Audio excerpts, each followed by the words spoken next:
الحمد لله نحمده ونستعينه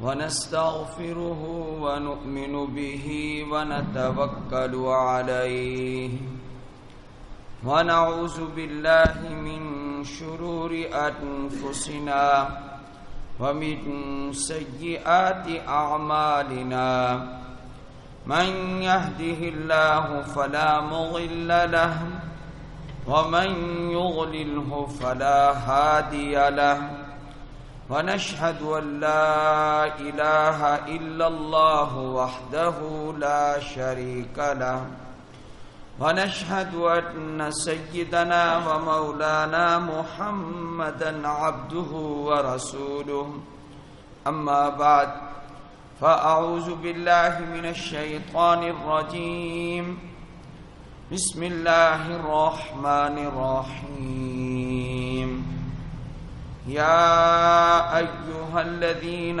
آمنوا استعينوا بالصبر والصلاة إن الله مع الصابرين ولا تقولوا لمن يقتل في سبيل الله أموات بل أحياء ولكن لا تشعرون قال النبي صلى الله عليه وسلم سيدة نساء الجنة فاطمة وقال النبي صلى الله عليه وسلم حسين مني وأنا من حسين صدق الله العظيم وصدق رسوله النبي الكريم اللهم صل على محمد وعلى آل محمد كما صليت على إبراهيم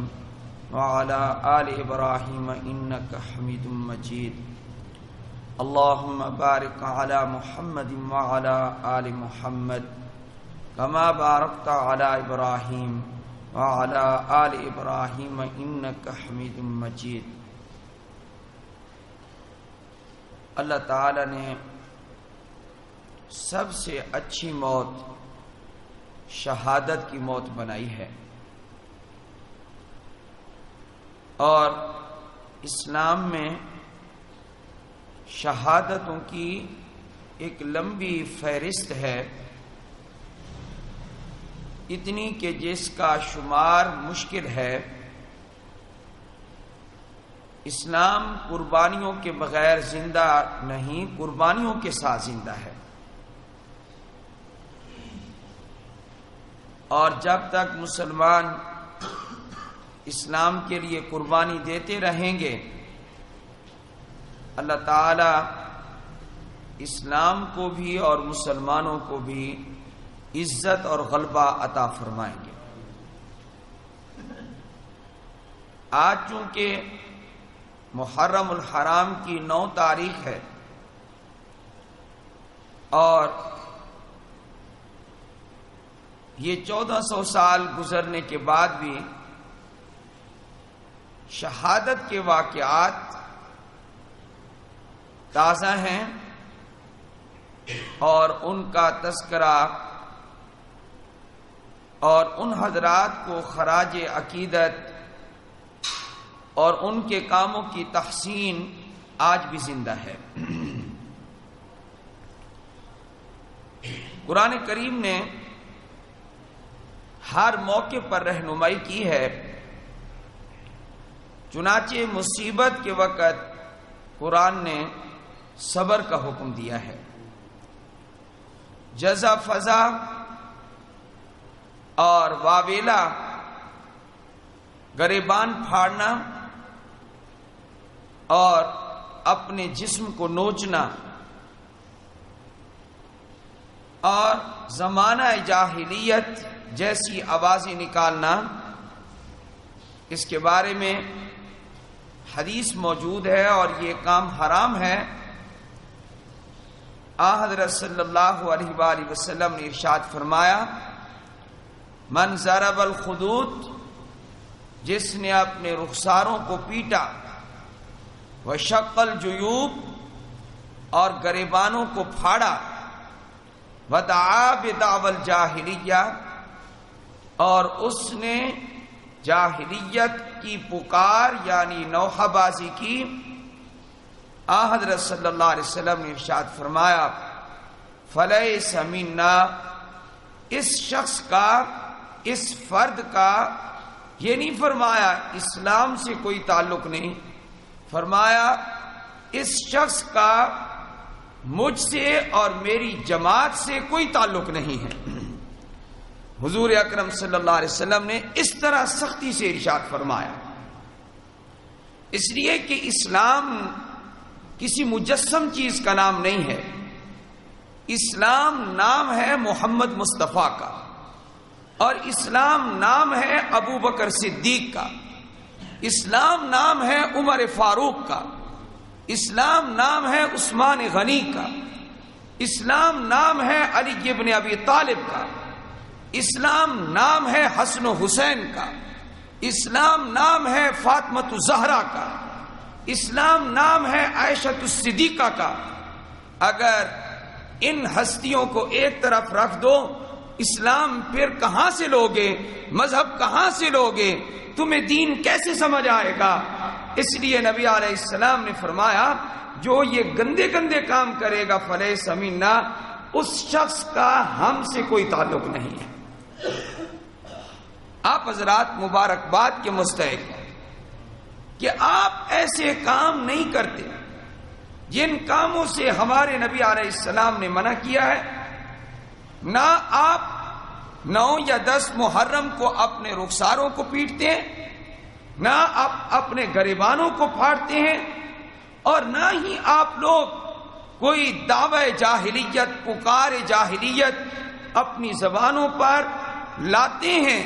آپ ان تینوں کاموں سے الحمدللہ بچے ہوئے ہیں، تو کبھی آپ نے اس نعمت کا شکر ادا نہیں کیا کہ اللہ نے ان تمام باتوں سے ہمیں محفوظ رکھا کہ جن باتوں سے نبی علیہ السلام نے منع فرمایا تھا۔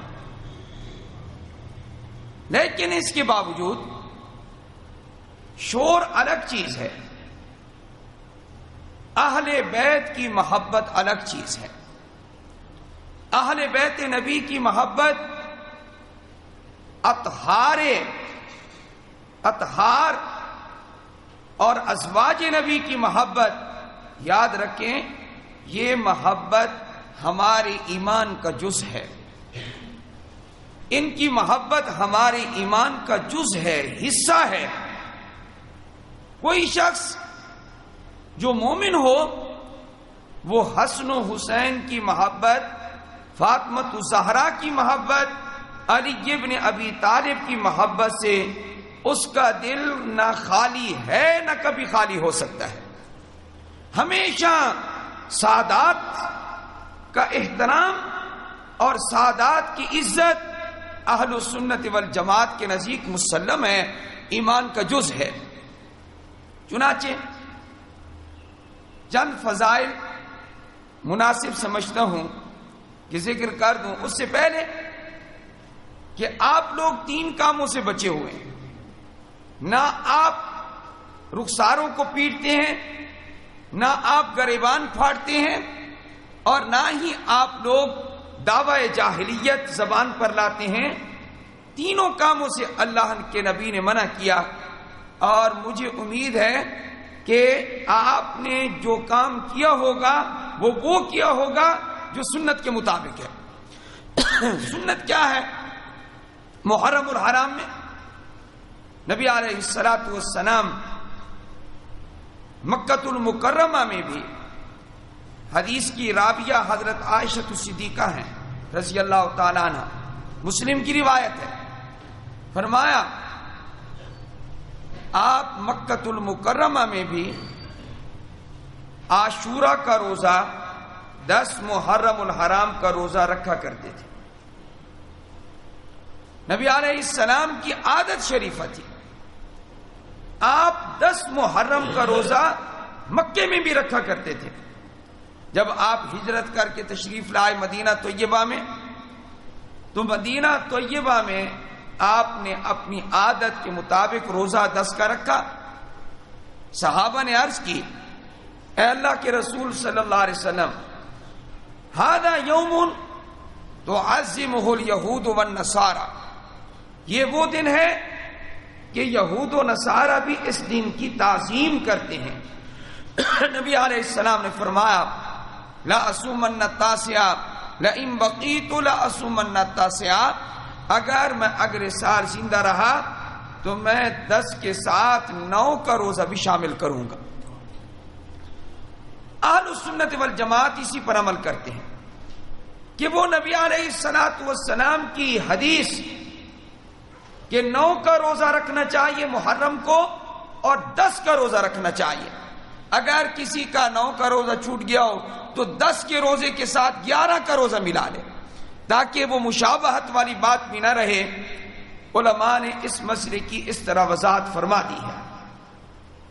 10 محرم الحرام یہ شروع سے عظمت والا دن چلا آ رہا ہے، بلکہ اگر آپ مسلم شریف کی دوسری حدیث کو سماعت فرمائیں، رمضان المبارک کے روزے فرض ہونے سے پہلے یہ 10 محرم کا روزہ اللہ نے فرض کیا تھا، اور پھر 3 روزے فرض کیے تھے، پھر بعد میں رمضان کو فرض کیا، رمضان کا روزہ بعد میں فرض ہوا۔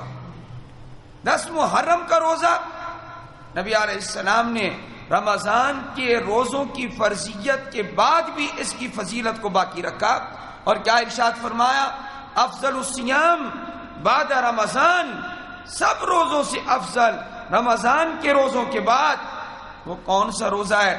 فرمایا شہر اللہ المحرم، اللہ کا مہینہ محرم الحرام، اس کا روزہ سب سے افضل روزہ ہے۔ کس کے بعد؟ رمضان المبارک کے بعد۔ افضل الصلاۃ، فرمایا فرض نماز کے بعد سب سے افضل نماز صلاۃ اللیل، وہ رات کی نماز ہے۔ اس لیے محرم کی فضیلت اپنی جگہ پر برقرار ہے۔